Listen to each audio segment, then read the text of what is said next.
Aí, Vanessa aí já faz. Oi. Boa noite, galera. E Boa Boa aí, noite. noite. reta final das datas de entrega de trabalho, né? E a gente trouxe mais um desafio essa semana. Do que é o desafio, Prof. Gil? Opa, a gente entra agora na área de física, na área de ciências, tá bom? A área de ciência é bem dividida. Mas aí a gente vê algumas coisas aqui bem bacanas, como a física funciona, em alguns pontos. A gente vai mostrar tudo, é só umas dicas para vocês. Fiquem atentos. E os profs vão ajudar aqui. A gente vai se ajudando.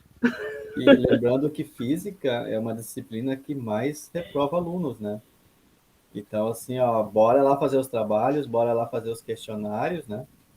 E o bom como o Neuri falou aí, ela reprova porque precisa, a gente está aqui com a prof. Vanessa, a gente precisa ter um entendimento do texto, e aí sim aplicar a fórmula, ou ela vai ser intuitiva, a gente pode fazer de maneira intuitiva, ou a gente pode simplesmente aplicar uma fórmula que já está pronta. Mas ela precisa muito entender o contexto, o fenômeno, como ele acontece na nossa vida, no planeta que a gente vive, no universo. Ok? Aí vocês só me dizem se está aparecendo a minha tela, vocês Ainda só não. me confirmam. Sim. Sim? Deixa eu colocar aqui do comecinho. E a nossa querida amiga física, sendo ela a mais uma da parte de ciências que forma curiosidade. A gente vai ver essas curiosidades, tá? Poucas, mas a gente está vendo aqui esse movimento que vocês estão vendo dessas figuras, que existe algo no centro e algo que está girando em torno desse centro. Vocês observam isso? Esse é um símbolo da física muito usado, né? E o que ele significa? Alguém sabe? Ah, e os átomos? Os átomos, exatamente. Mas esse que fica girando em torno dele, que a gente pensa que é um só, né? Ou vários, né? A gente tem duas percepções. E esse que está girando em torno, ele tem aquela famosa negativo, que é chamado de ser um negativo, que é o elétron, né? O elétron, ele é aquele que dá a carga negativa, vamos pensar assim. E esses do centro aí são os positivos, os prótons e os nêutrons. Mas esse que está aqui ao redor, que está girando, fazendo toda essa bagagem, esse é o elétron. Gravem esse nome, tá bom? O universo é todo formado exatamente a partir dessa ideia inicial, tá certo? Então vamos ver aqui, ó. Tem uma coisa que ela fica lá na França, que é chamado do Grande Colisor de Hadrons. Eu não sei se pronuncia assim, Vanessa, mas Vanessa, por favor, poderia ler para nós esse texto que tem algumas coisinhas em inglês aí, por favor? Localizado no CERN, Organização Europeia para Investigação Nuclear, na divisa entre França e Suíça, o LHC, do inglês Large Hadron Collider, é o maior acelerador de partículas já construído, com uma circunferência de 27 quilômetros de diâmetro, a 175 metros abaixo do nível do solo. É uma coisa assim linda. E aí ela falou direitinho, o CERN, tá? Ele é muito.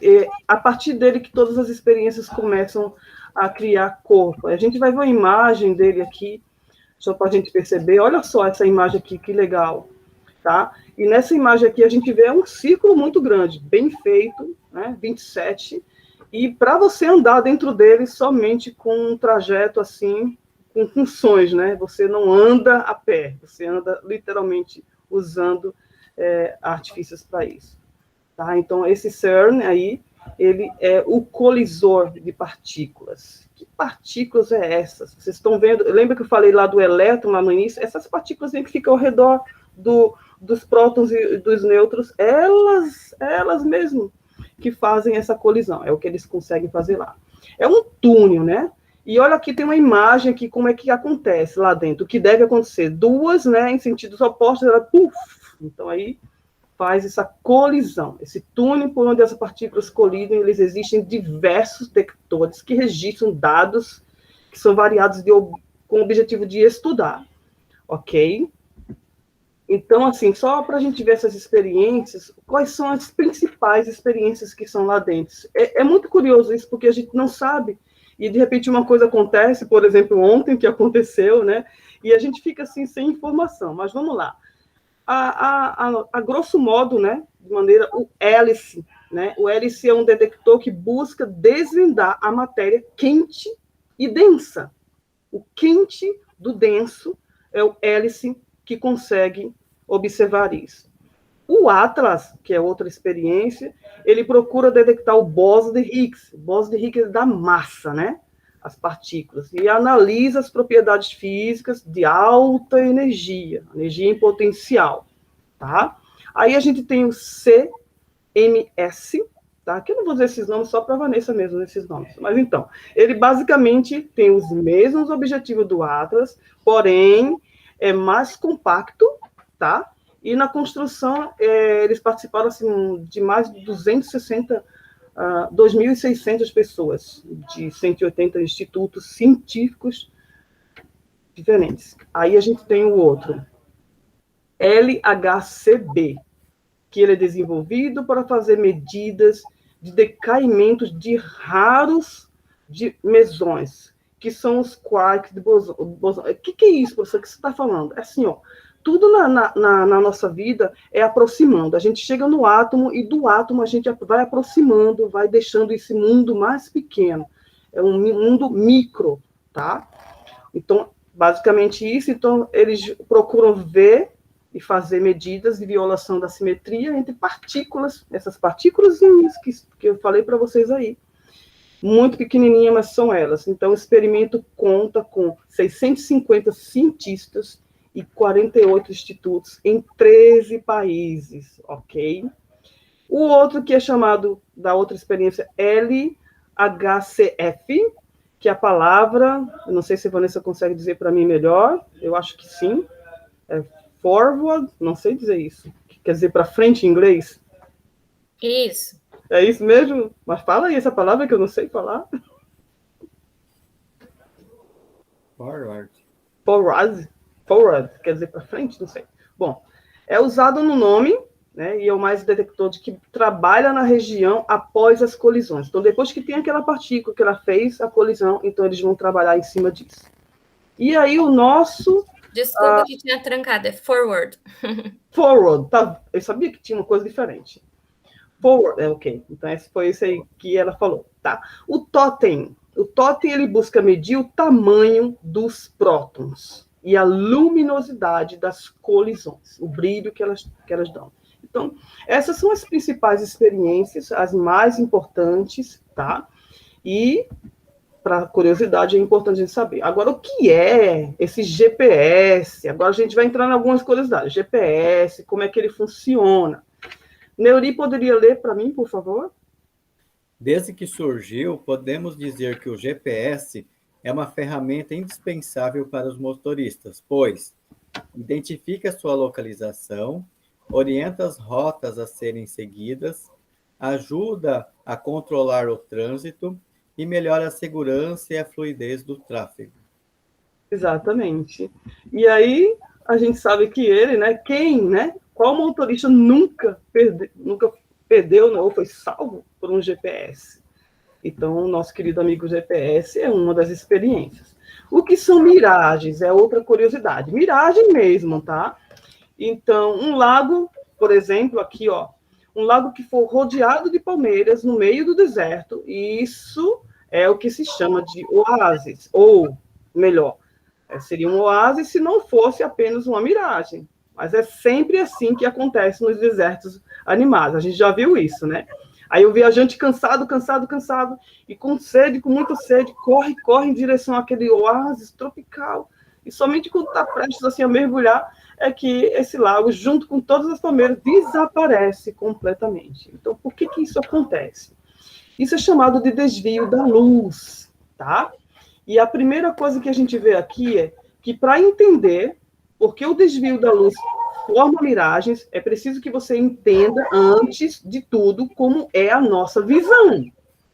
Nossa, prof, então, desvio da luz, a miragem tem a ver com a minha visão, com a visão da Vanessa, do Neuri, a minha? Sim, exatamente isso. Nós só podemos ver porque os objetos refletem luz, emitem essa luz, e é justamente essa luz que chega aos nossos olhos, que é enviada por meio de sinais elétricos ao nosso cérebro. Isso é interpretado ali, tá, de forma que os objetos, assim, nós enxergamos, e aí eles são materializados para nós.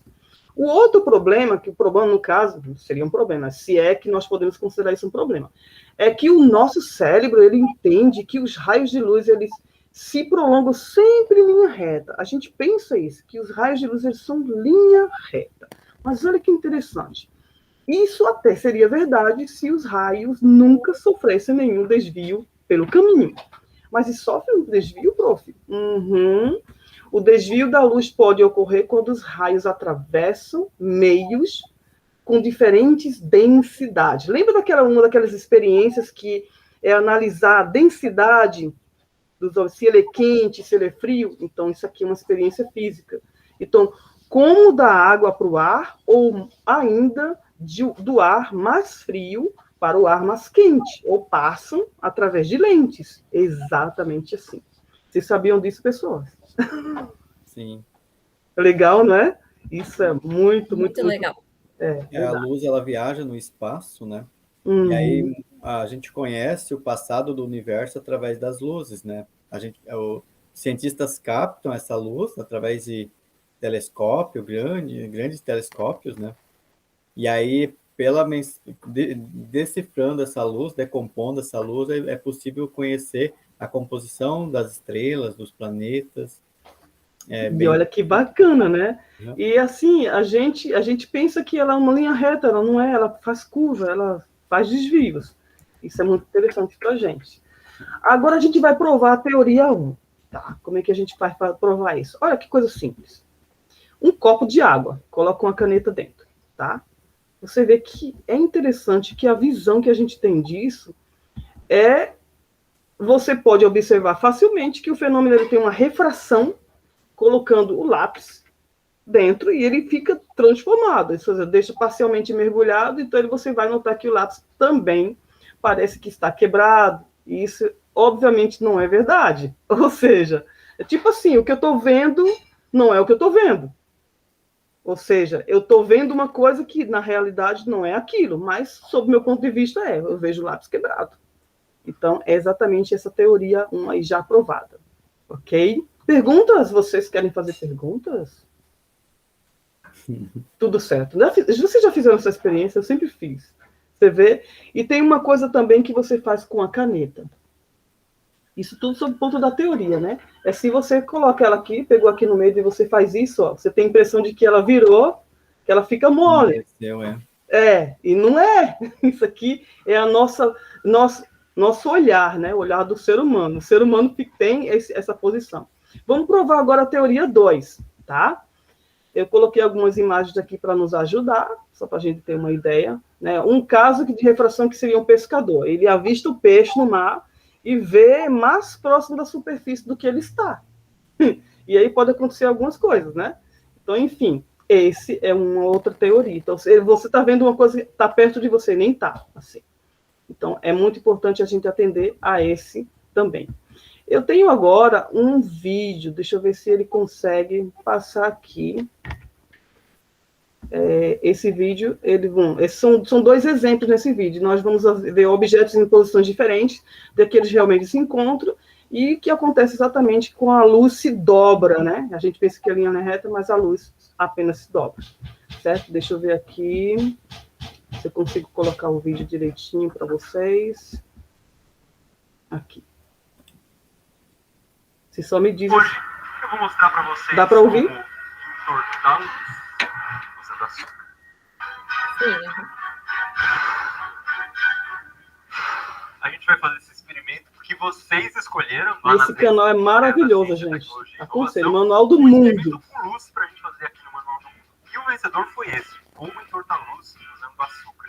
Se você quiser saber mais sobre essa e outras experiências com luz, é só visitar a Semana Nacional de Ciência e Tecnologia, que acontece entre os dias 19 e 25 de outubro. O tema desse ano é Luz, Ciência e Vida. E aí ele mistura com açúcar. É importante que tenha uma substância aí, né, Nari? Sim. Altera a densidade da... Isso. Aí neuroquímico aí entra. Vamos entrando tudo junto, ciências. Que a luz do laser não faz curva, que ela caminha sempre em linha reta. Isso é mentira. A luz só caminha em linha reta se ela estiver num lugar homogêneo. Como essa sala aqui, por exemplo, que apesar dessa fumaça, tem o ar igual em praticamente todas as partes da sala. Não tem um lugar que o ar está muito mais quente, nem muito mais frio, nem que mude a composição química dele. E tudo isso quer dizer que se a gente mudar um pouquinho essa configuração, a gente consegue sim fazer a luz do laser se curvar. Você vai precisar de um aquário ou qualquer outra coisa de vidro bem grande, como essa aqui, um pouco de água e mais ou menos 1 quilo de açúcar cristal. Primeiro você enche o aquário mais ou menos até a metade com água. Fica tranquilo que a gente vai reaproveitar essa água. Depois você espalha o açúcar em cima até o fundo do aquário ficar bem branquinho com açúcar. E agora a gente tem que deixar isso aqui descansando por mais ou menos 24 horas. Vocês viram que a água ficou meio turva, isso é por causa do açúcar, mas vamos dar uma olhadinha no que vai acontecer quando eu colocar o laser aqui. Olha que legal. Ela se curva. Bem legal, né? Dá pra brincar o dia inteiro. É. Uhum.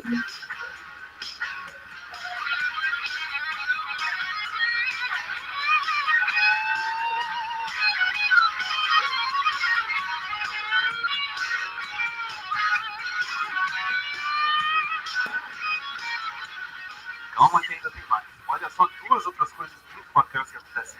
Se eu colocar o laser na água de cima para baixo, Ó, que dobra na legal. hora de entrar. Se eu tentar tirar o laser da água de baixo para cima, não sai. Olha só como o laser Não sai, tá pegando na não água. toca, né? Tudo isso que a gente acabou Que de ver linda aqui essa parte. aconteceu por causa de uma variação na velocidade da luz. Pois é. Se você achava que a luz tem uma velocidade fixa, não tem não. A velocidade da luz depende do ambiente em que ela está. A velocidade da luz no vácuo é de 299.792.458 metros por segundo. Eu demorei 2 dias para decorar isso. Mas simplificando, a velocidade da luz é de mais ou menos 1 bilhão de quilômetros por hora, o que daria para a gente chegar da Terra até o Sol em 8 minutos. Mas eu disse que essa é a velocidade da luz no vácuo. No ar, ela é um pouquinho mais lenta. Na água, ela é mais lenta ainda. E na água com açúcar, é mais lenta ainda.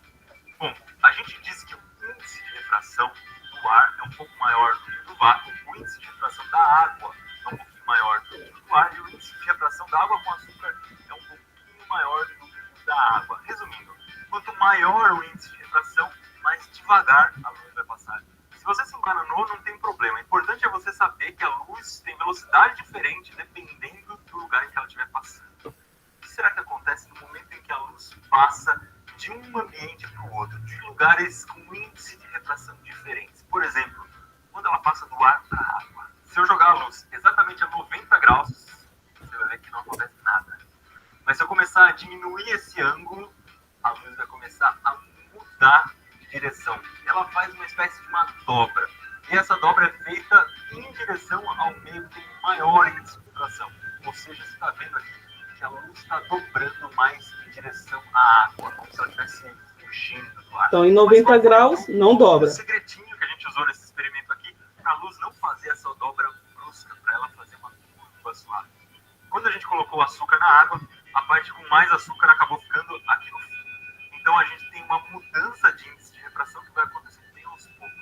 Como não existe essa divisão brusca, do jeito que tem aqui entre a água e o ar, a luz também não faz aquela dobra brusca. Ela vai se curvando bem aos poucos. Se você gosta de física, ainda tem uma coisa bem legal para aprender aqui. Olha só, agora eu vou fazer exatamente a mesma coisa, mas a luz vai caminhar da água para o ar. Ó, você pode ver que a luz entra no ângulo e sai em outro. Ela sai já curvada na direção da água. E olha só, conforme eu vou mudando o ângulo dessa luz aqui, lá, esse feixe que você está vendo saindo, ele vai se aproximando da superfície da água.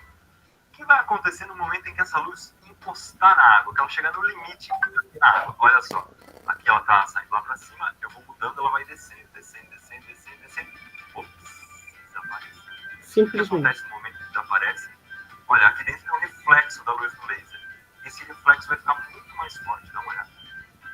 Então, isso aqui se chama reflexão total. Toda Total. a luz que eu estou jogando dentro da água não sai mais para o ar, ela reflete completamente aqui dentro do Que aquário. lindo isso, né? Esse fenômeno da reflexão total sempre acontece do meio que tem maior índice de refração para o que tem menor índice de refração. Se você acha que essa história de reflexão total não tem nada a ver com a sua vida, você está Muito enganado. É só por causa disso aqui que você está me assistindo agora. Isso. A internet chega na sua casa e em algum momento passou por algum cabo de fibra ótica. Isso. E a luz só consegue andar direitinho dentro da fibra ótica, ela só não escapa de dentro da fibra por causa da reflexão total. Mais experimentos bacanas como esse aqui, você vê no Manual do Mundo e na Semana Nacional.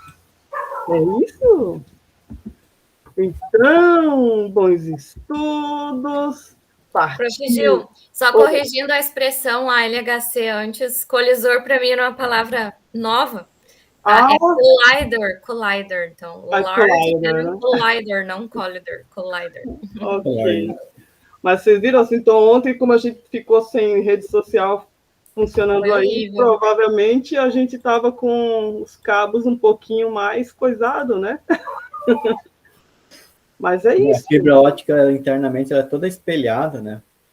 Aí Bem ela bonito. vai refletindo e a luz vai se prolongando. Né? Verdade. É isso, gente. Então, assim, ó. Show, a física tá aí. É somente uma coisinha, foi uma palhinha só para a gente saber, mas é linda, maravilhosa, está na nossa vida. A gente usa ela o tempo todo. Sim. E os cálculos são pequenos, mas os textos, os conceitos aqui são grandiosos. Você entende os conceitos e precisa. Então você precisa, ó, praticar português, um pouquinho de inglês, né? Que tem umas palavrinhas ali, né, Vanessa? Com certeza, interpretação de texto. Sistema de mistura, açúcar, essas coisas químicas. Então, assim, ali era uma mistura super saturada, porque parte dela sedimentou. Uhum. Então as ciências se conectam. E assim, tudo está conectado. Uma precisa da outra. Não tem nenhuma mais importante. O mais importante é você saber que isso funciona na sua vida e que você usa. Isso aí. E agora aproveitar, né, que tem até o dia 13 para entregar os trabalhos, né? O prazo foi estendido. E correr lá no Moodle responder física, né? Física e todas as outras matérias também. É isso. E também a questão, falando em ciência, né? Tem o SESI Consciência para vocês fazerem inscrição. Uhum. Ali tem um monte de atividades elaboradas, desenvolvidas por colegas de vocês, né? Alunos do SESI que estão desenvolvendo ciência, né? E nós, profs, já fizemos nossa inscrição, não é, profs? Com certeza. Façam a de vocês também lá. Vamos lá. É isso aí. A gente partiu. Aproveitem a área de ciência em suas vidas. Sejam bons estudantes sempre. A gente sabe que vocês podem fazer sempre melhor. Tá bom? Um abraço para todos e para todas e até... Até mais. Até.